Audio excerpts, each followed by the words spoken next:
এতিয়া আমি সম্বৰ্ধনা জনাম আন এজন ছাত্ৰ শ্ৰদ্ধাৰাইজ অভিভাৱকসকল।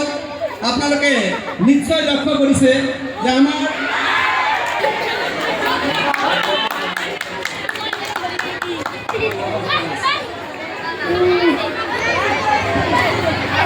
এতিয়া আমি সম্বৰ্ধনা জনাম আমাৰ বিদ্যালয়ৰ আন এগৰাকী ছাত্ৰী 89.33% হাতছা পৰি তাই গোটেইকেইটা বিষয়ত লেটাৰ নম্বৰ পাবলৈ সক্ষম হৈছে। গণিতত 100।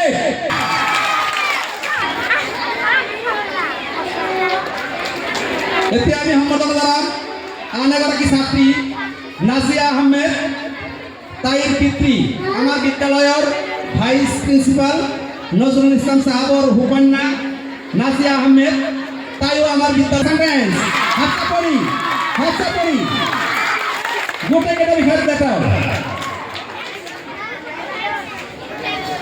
এতিয়া আমি সম্বৰ্ধনা জনাম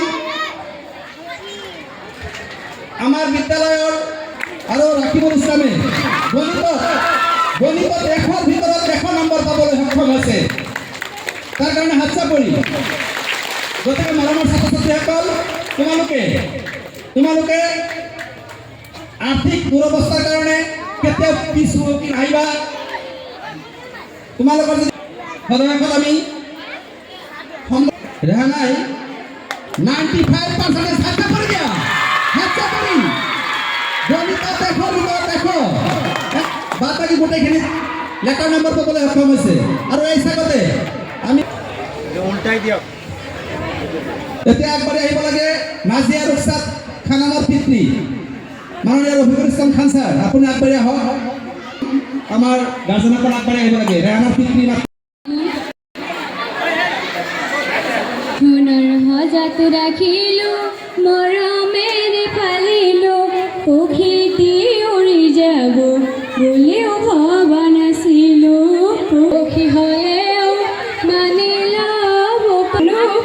অচিনাকি মোকে আপোন কৰিলা। এই ভোজপুৰী নৃত্য পৰিৱেশন কৰিব বাবুল হুছেইন পঞ্চমকুলি। মৰমৰ ছাত্ৰ ছাত্ৰীসকল, তোমালোকে নিজৰ আসনত বহা। হুলস্থুল নকৰিবা, নিজৰ আসনত বহা। তোমালোকে হুলস্থুল নকৰিবা। আমাৰ অনুষ্ঠান পৰিৱেশন কৰাত তোমালোকে